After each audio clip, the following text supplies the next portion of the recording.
Bonsoir à toutes et à tous. Merci de nous accueillir chez vous pour le journal du 20h. C'est parti pour les titres de cette édition. Affaire Boubacar Seye, suite et pas fin. Le président de Horizon Sans Frontières bénéficie d'un retour de parquet et l'ouverture d'une information judiciaire se profile.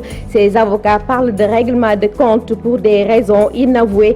Boubacar Seye fera sans doute face à un juge d'instruction ce mardi. Prorogation de l'état d'urgence. Le peuple à l'écoute du président de la République depuis dimanche, fin de l'état d'urgence partiel. Va-t-on vers un durcissement et une généralisation des mesures? Comment le président va-t-il procéder? Doit-il saisir l'Assemblée nationale? Peut-être nous aurons les éléments de réponse dans les prochaines heures avec la déclaration du chef de l'État. Gestion du Covid-19 dans les établissements scolaires. L'Union nationale des associations des parents d'élèves et étudiants pas favorable à une fermeture des écoles. L'UNAPES prône plutôt la reprise des activités des comités de gestion interministériels et la révision de la stratégie communicationnelle de l'État. Son président sera aussi dans cette édition d'information. Le monde du 7e art pleure Cheikh Ngaye Doba. Le cinéma perd une perle rare qui a fait briller plusieurs fois le cinéma africain sur le toit du monde. Il part, laissant lui derrière un vide, mais aussi de vastes chantiers. Adieu panafricaniste, adieu vaillant soldat du 7e art. Les cinéastes et proches vous disent merci dans cette édition d'information. Tout de suite sera le développement avec un énorme plaisir.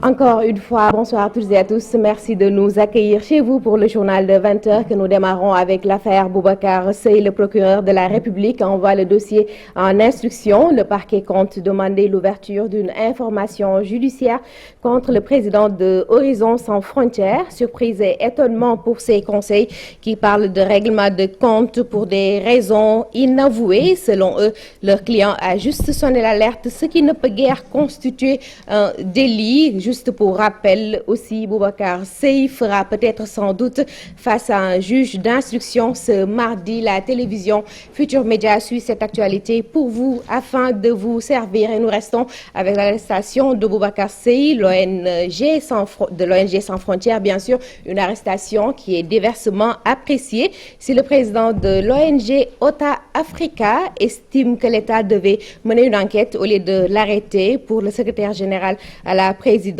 il pense de son côté que le principal concerné doit apporter des preuves. Reportage Mamoudou Fall, Mohamed Sambou.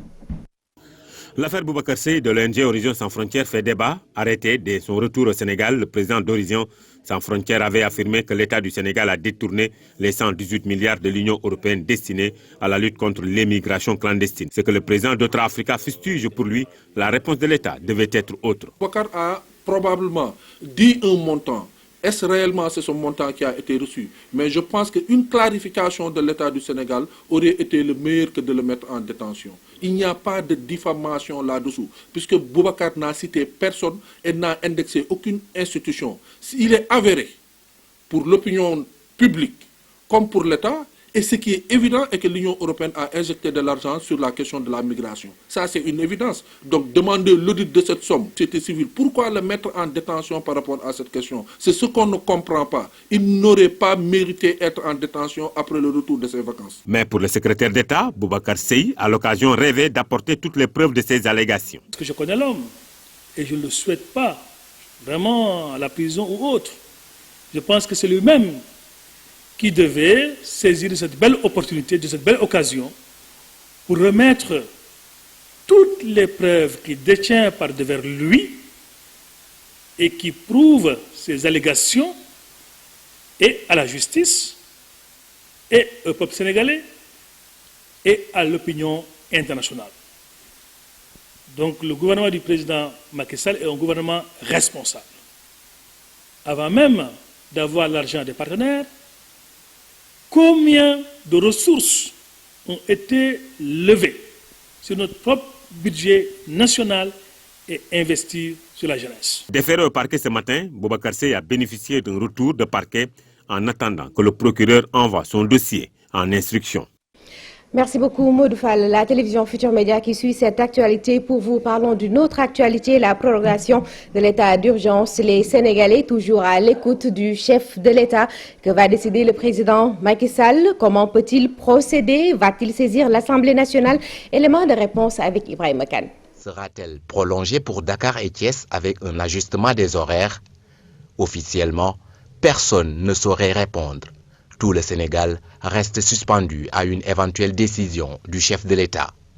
Et pourtant, l'article 69 de la Constitution se veut clair. Le décret proclamant l'état de siège ou l'état d'urgence cesse d'être en vigueur après 12 jours, à moins que l'Assemblée nationale saisie par le président de la République n'en ait autorisé la prorogation. Jusque-là, aucune communication officielle sur une saisine du Parlement n'est notée. Est-ce à dire que la mesure ne peut pas être prorogée? Oui, selon certains constitutionnalistes, à l'image du professeur Ngouda-Mboup. Pour lui, le régime d'exception est tombé depuis 0 heure. Par conséquent, toutes les mesures liées à l'état d'urgence ne sont plus en vigueur. Toutefois, rappelons que le projet de loi modifiant la loi numéro 69-29 du 29 avril 1969 relative à l'état d'urgence et à l'état de siège vient d'être adopté par le Parlement. Sauf décision de dernière minute du président Macky Sall, l'état d'urgence assorti d'un couvre-feu n'est plus d'actualité dans ce pays. Bilan du jour pour le Covid-19, 11 décès sont déplorés. Dans ce bilan du jour et 44 cas graves admis dans les services de réanimation, 196 nouvelles contaminations, dont 110 issues de la transmission communautaire sont annoncées sur 1888 tests réalisés. À noter que 190 patients ont été contrôlés négatifs et déclarés guéris. Aujourd'hui, 3283 patients sont toujours sous traitement. Nous restons avec le Covid-19. Barrer la route à la pandémie, c'est la ferme volonté des autorités du pays. Dans la banlieue dakaroise, 4000 arrestations ont été enregistrées avec le couvre-feu et 7 millions de francs CFA encaissés en guise d'amende forfaitaire par les hommes du commissariat de police de Guédiawaye. Le préfet est aussi sur le terrain. Et du côté des municipalités, elles réclament beaucoup plus de moyens afin de faire face à la Covid-19. Le compte rendu dans la banlieue dakaroise est signé Abou Faye Modou Diop. Apparemment, les autorités ont pris la ferme volonté de couper la chaîne de transmission du coronavirus. À Pikine, le préfet a traduit en acte celle-ci. Il a signé un arrêté qui organise notamment le fonctionnement des marchés dans tout le département. Tous les marchés sur le ressort territorial du département ouvriront à partir de 6 h du matin et vont fermer à 17 h. Le dimanche sera le jour consacré à la décontamination, à la désinfection. Le maire de Pikine-Ouest estime également que l'arrêté préfectoral seul ne suffit pas pour venir à bout de la pandémie.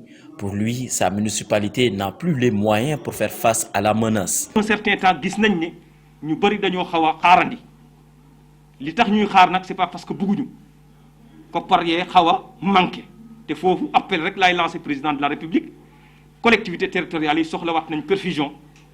Le commissariat de police de Guédiawaye, quant à lui, dresse un bilan de plus de 4000 personnes interpellées et plus de 7 millions de francs CFA encaissés d'amende forfaitaire. Il s'est exprimé lors de la réception de matériel de prévention de la Covid-19, un don de la plateforme Khipil Khol Lifi Makidef. Au 17, on a interpellé 1240 personnes. Dans la semaine du 17 au 24, on a interpellé 1204 personnes. Et dans cette dernière semaine, on en a interpellé 1620. En plus, maintenant, d'amende forfaitaire assez consistante parce que la première semaine, on a eu 2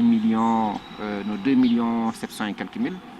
La deuxième semaine, on a eu 1 800 et quelques mille. Et cette semaine-ci, on a eu 3 700 et quelques mille. Donc, le vaccin qui fait jaser, le professeur Daouda Ndiaye invite le gouvernement à clarifier sur l'approche.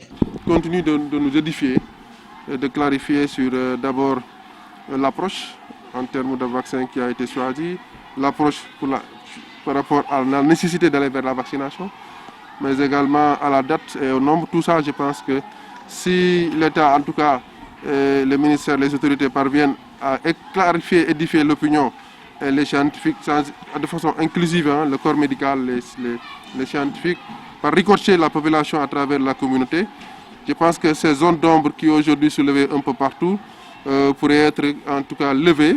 La deuxième vague de la Covid-19 surprend plus d'un dans la banlieue. C'est la course à la mobilisation pour remporter la bataille. Pikine se veut modèle de combat. Gestion et prévention du Covid-19 dans les établissements scolaires. Le président de l'Union nationale des associations des parents d'élèves et d'étudiants du Sénégal, guère favorable à une fermeture des écoles. Pour son président Abdoulaye Fane, les signaux ne sont pas encore au rouge. Alors il faudra plutôt pour lui réactiver les comités de gestion interministériels, mais aussi essayer de revoir la stratégie communicationnelle de l'État. Abdoulaye Fane, le président de l'UNAPES, était l'invité d'Informateur. Il est au micro de Abdoulaye Diop et Mohamed Samb. La tendance est vraiment à la hausse. C'est une inquiétude qui est partagée par tous les Sénégalais, ceux qui résident au niveau de ce pays. Donc il va falloir véritablement que l'on se remobilise.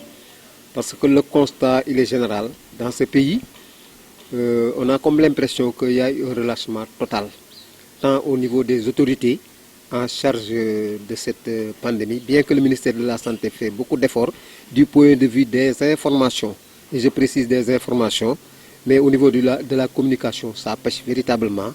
Donc ce que nous voulons au niveau du système éducatif, c'est la réactivation des organismes qui avaient été mis en place, et particulièrement le comité interministériel qui regroupait pratiquement beaucoup de ministères, pour vraiment faire en sorte que cette pandémie puisse être gérée. Au niveau des établissements scolaires aussi, les comités de veille, parce que dans beaucoup d'établissements scolaires, il y avait des comités de veille qui étaient composés de personnes qui tournent autour des quartiers. Voilà, très bien, voilà justement. Donc c'est ce que nous avons constaté nous, au niveau de nos coordinations départementales. Pratiquement beaucoup de comités de veille ne sont plus opérationnels. Nous avons 4 millions d'élèves et 97 000 enseignants, et ajouter aussi le personnel pédagogique d'encadrement. Donc c'est pratiquement 1/5 de la population sénégalaise qui est en danger. Nous restons dans le monde de l'éducation, Covid-19 et enseignement universitaire. Comment faire face pour le secrétaire général du Conseil africain et malgache pour l'enseignement supérieur? Le numérique reste incontournable pour répondre aux exigences du siècle. D'ailleurs, son utilisation est désormais obligatoire pour les enseignants qui veulent s'inscrire au concours du CAMES, dont celui de l'agrégation. Bertrand Bati a animé une conférence publique à l'université Assane Seck de Ziguinchor. Il est avec Boubacar Diassé et Lamine Mandian. Le numérique, c'est l'outil du siècle. Celui qui ne peut pas utiliser le numérique fait l'objet d'un électronisme et il ne peut pas bien s'affirmer dans les champs de l'enseignement supérieur et de la recherche à l'heure actuelle. Prenons le cas par exemple du CAMES. Désormais, pour s'inscrire en promotion, pour bénéficier d'une promotion au CAMES et s'inscrire donc sur une liste d'aptitudes, il faut présenter son dossier sur une plateforme numérique. Donc ça constitue un apprentissage.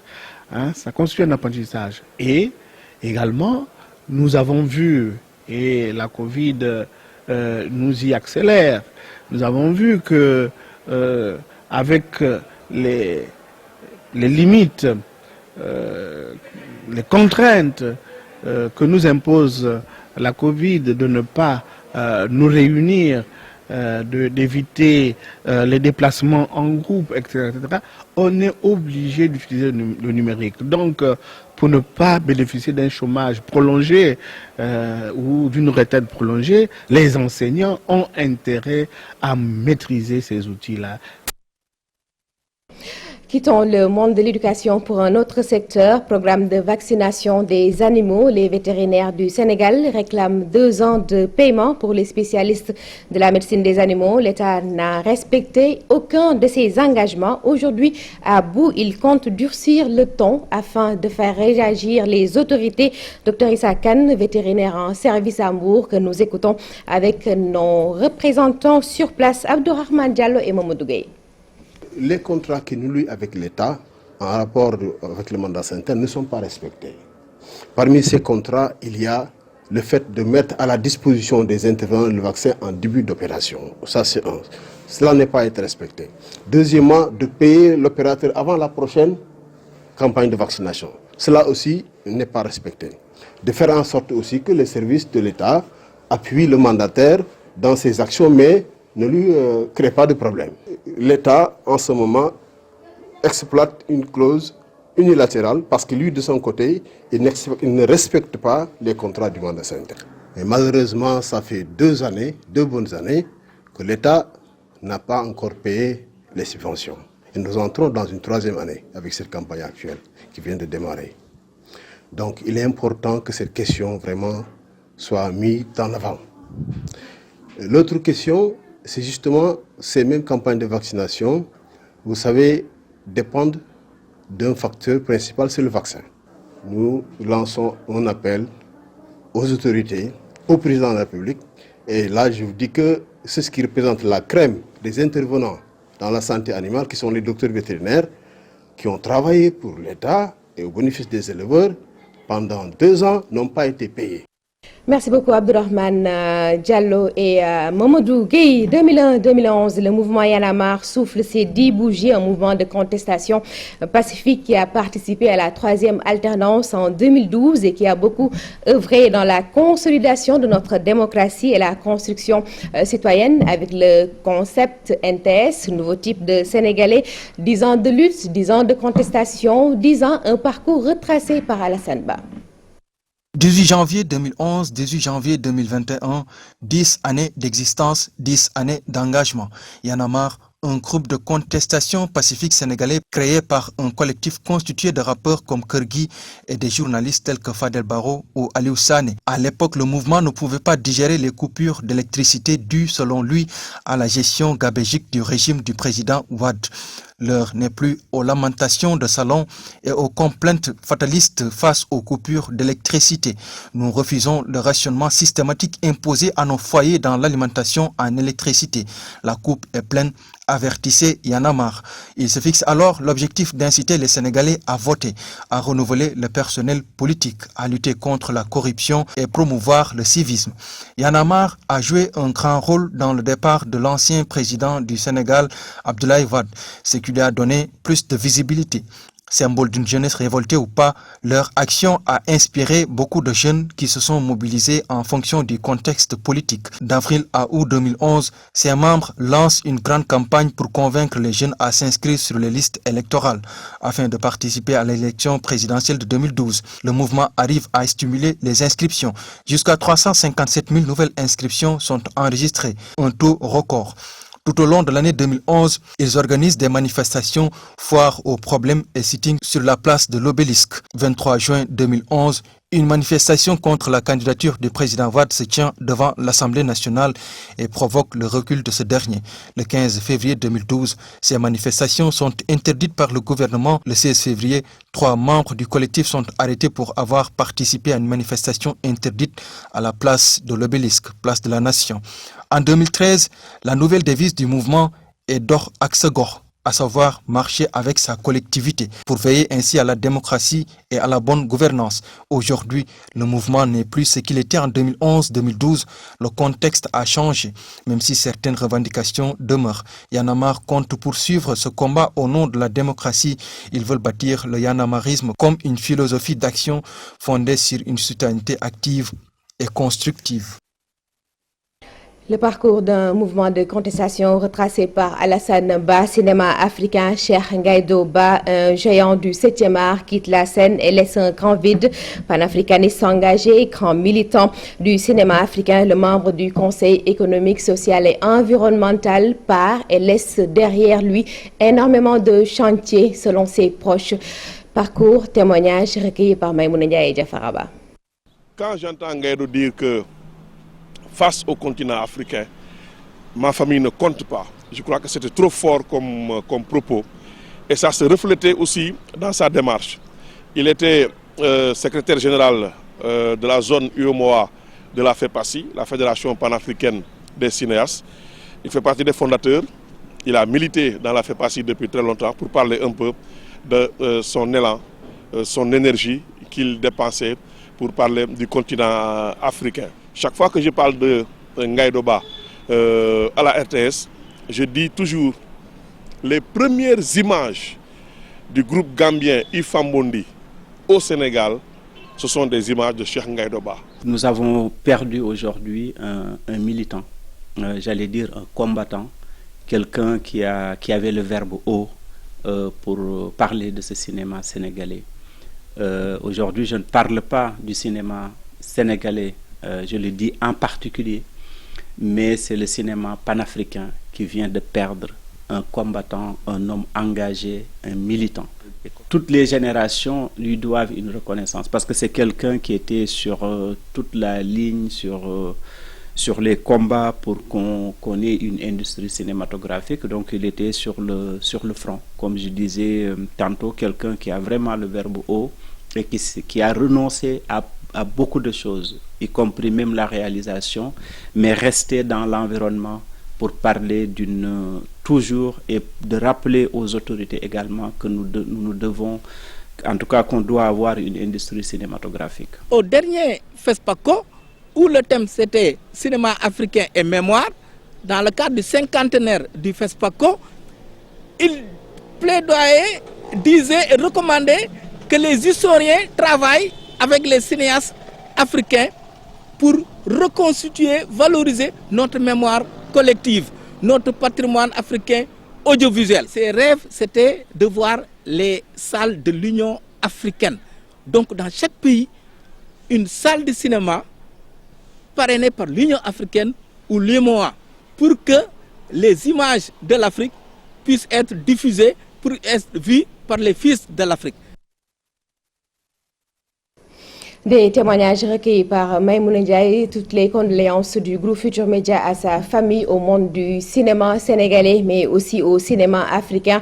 La nouvelle sur le couvre-feu, l'information est tombée. Le couvre-feu est prorogé à Dakar et Thiès de 21h à 5h du matin pour 8 jours. Cela s'est fait par arrêté des 2 gouverneurs de région en attendant la promulgation de la loi sur l'état d'urgence, l'état de siège et les catastrophes naturelles ou sanitaires par le président de la République. Et c'est selon le ministère de l'Intérieur. Nous quittons l'actualité nationale pour celle internationale et dans cette actualité, 4e nuit de tension ce dimanche en Tunisie, plus de 600 personnes arrêtées, la fermeture de tous les établissements scolaires, secondaires et préscolaires à Kigali, c'est pour stopper la progression du coronavirus et aussi la caravane de migrants partis du Honduras en direction des États-Unis, freinée aussi, c'est par le Covid-19. Le récit est signé Daniel Diouf. En Tunisie, des groupes de jeunes ont de nouveau bravé le couvre-feu ce dimanche. Plus de 600 personnes arrêtées après 4 nuits de tension, des affrontements avec les forces de l'ordre dans plusieurs régions du pays. Des groupes de jeunes de 15 à 25 ans brûlaient des pneus et des poubelles. Ces affrontements ne se limitent pas à la capitale. Des pillages ont également été signalés dans certaines zones du pays. Ces troubles se déroulent dans des zones frappées par une crise économique aggravée par la situation sanitaire. La Tunisie, où les écoles sont fermées cette semaine en raison de la pandémie de coronavirus. Au Rwanda, tous les établissements scolaires, secondaires et même préscolaires ont refermé leurs portes dans la capitale, Kigali, ce lundi. 2 mois seulement après la reprise progressive des cours en présentiel. Selon les autorités, la mesure vise à circonscrire la propagation de la Covid-19 dans la capitale. Cette fermeture, prévue pour durer 2 semaines, pourrait être rallongée si les évaluations de la situation sanitaire ne se montre pas satisfaisante. Une mesure similaire est également entrée en vigueur dans les écoles et les bars au Malawi. Le Rwanda, qui compte 11 032 cas de contamination pour 7 363 guérisons et 142 décès. Le Gabon vient de terminer la construction d'une usine de fabrication de médicaments génériques. L'usine, située à 27 km de Libreville, la capitale, est un investissement d'hommes d'affaires indiens. Elle a coûté 20 milliards de francs CFA, soit 37 millions de dollars, une infrastructure capable de produire des médicaments pour toute l'Afrique. Et puis au Guatemala, la caravane de migrants partie de Honduras vendredi en direction des États-Unis a été freinée depuis dimanche. Les autorités ont dressé des barrages sur les routes du pays pour contenir son avancée. Ce dimanche, un groupe de plusieurs milliers de personnes qui tentaient de franchir un cordon militaire a été violemment repoussé. Les autorités décrivent ces filtres comme sanitaires. En raison de la pandémie de Covid-19, nul ne peut entrer dans le pays sans présenter un test négatif. À ce jour, 21 personnes du groupe ayant passé les contrôles sanitaires sont positives au coronavirus et devront être placées en quarantaine au Guatemala avant de retourner dans leur pays, a déclaré le porte-parole du ministère de la Santé du Guatemala. La caravane est principalement composée de familles qui fuyaient la violence qui sévit au Honduras. Ces familles espèrent que l'arrivée prochaine de Joe Biden à la présidence des États-Unis pourrait favoriser leur chance d'entrer dans ce pays.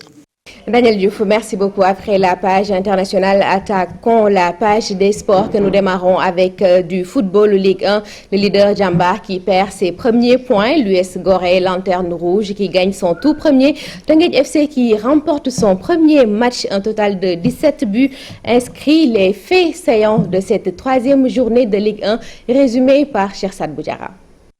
C'est la journée la plus prolifique et des premières. Les premiers succès cette saison pour de nombreux clubs. À domicile, le grand favori Teungueth FC est venu difficilement à bout de Niary Tally, 2-1. Tout comme le Stade de Mbour devant l'AS Pikine, battu pour la première fois 3-2. Et Dakar Sacré-Cœur face à Génération Foot qui concède sa première défaite, 1-0. Par contre, Mbour Petite Côte signe sa première victoire à l'extérieur. L'équipe du coach italien Mauri est venue à Dakar dominer 2-0. L'AS Douane qui enchaîne un deuxième revers de suite. L'US Gorée récolte, elle, son premier point en faisant match nul avec le Casa Sport, 1-0. C'est sur ce même score que Jambar perd ses premiers points de la saison dans le choc de cette troisième journée face à l'ASC Jaraaf. Ndiambour et Seneps Excellence de Thiès enchaînent eux un deuxième partage de points en faisant un nul, 1-0. Au total, 17 buts ont été marqués en cette rencontre, soit une moyenne d'un peu plus de 2 buts par match, la meilleure en 3 journées. Le classement est toujours mené par Jambar 7 points, suivi de Stade de Mbour 5 points et l'AS Pikine 4 points sur le podium. Seneps Excellence et US Gorée, respectivement 2 et 1 point, sont en position de relégation.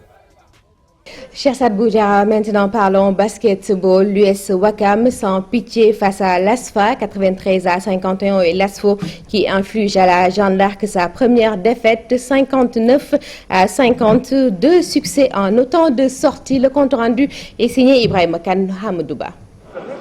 L'US Ouakam chez les hommes, l'ASFO chez les dames enchaîne. Une deuxième victoire en autant de sorties pour les Ouakamois, facile vainqueur de l'ASFA. 93-51. Ce match-ci a été très facile, comme vous l'avez constaté, que nous avons dominé de bout en bout. Donc ceci est dû à deux choses. La première, c'est le mérite, des gosses. Ils ont très bien joué. Quand je dis très bien joué, ils ont très bien défendu. Et aujourd'hui aussi, vraiment, l'adresse était là. Les militaires, à la recherche de leur premier succès, regrettent l'absence de leur cadre. Premièrement, on n'a que des joueurs. Pour le match, on a subi des tirs. Vous savez que l'ISO s'entraîne ici. C'est très normal qu'il soit à droite. Il a une adresse insolente, vous me permettez. C'est pourquoi on a subi le match. On a 3 joueurs qui sont partis en mission extérieure, c'est très normal. D'autres sont partis en stage, c'est très normal. Il faut des fois penser aux carrières des joueurs. Du coup, on a perdu 7 joueurs, 7 joueurs quart. 7 jours, c'est normal qu'on subit le match. Dans le National 1 féminin, la Jeanne d'Arc de Dakar a concédé sa première défaite, un revers de 9 points d'écart, devant l'ASFO. On a fait trop de pertes de balles et à un moment donné on a joué à l'envers. Parce que quand tu mènes au score, il faut savoir garder la balle. Donc à un moment donné on a mélangé vitesse et précipitation. Cette année on s'est fixé comme objectif d'être dans les 5 premiers. La Jeanne d'Arc de Dakar est à la 3e place du groupe B du National 1 féminin, derrière l'ASFO et le leader, le Jaraaf. L'US Ouakam mène de son côté le groupe A du National 1 masculin. Merci beaucoup Ibrahima Kane. Nous restons toujours avec le basketball. Après 2 journées de championnat, les observateurs sont ravis des prestations des 2 équipes. Fatou Kiné Ndiaye et Yama Samb, 2 anciens internationaux retrouvés sur les gradins du stadium. Marius Ndiaye regrette seulement l'absence des supporters. Ces propos recueillis par Chersad Boudjara et Amadouba. On peut jouer sans les supporters, ça, la preuve, les matchs sont en train de se dérouler. C'est vrai que l'ambiance ça manque, mais on ne peut pas faire autrement. Un championnat sans supporters, c'est peut-être pas intéressant, mais quand même on essaie de faire avec les moyens du bord. Les mesures barrières sont respectées, tout se passe normalement et on est en train de suivre d'excellents matchs. De très bon niveau, le public manque, mais quand même ça joue bien. Voilà, c'était tout pour cette édition d'information. L'actualité revient demain à 6h30 et nous serons là aussi pour vous servir. En attendant, Binté Diallo avec son invité, Dr Khadim Bamba Diagne, reprend le relais pour vous servir. Excellente soirée. Rendez-vous demain 6h30, Inch'Allah. Merci à vous. Merci.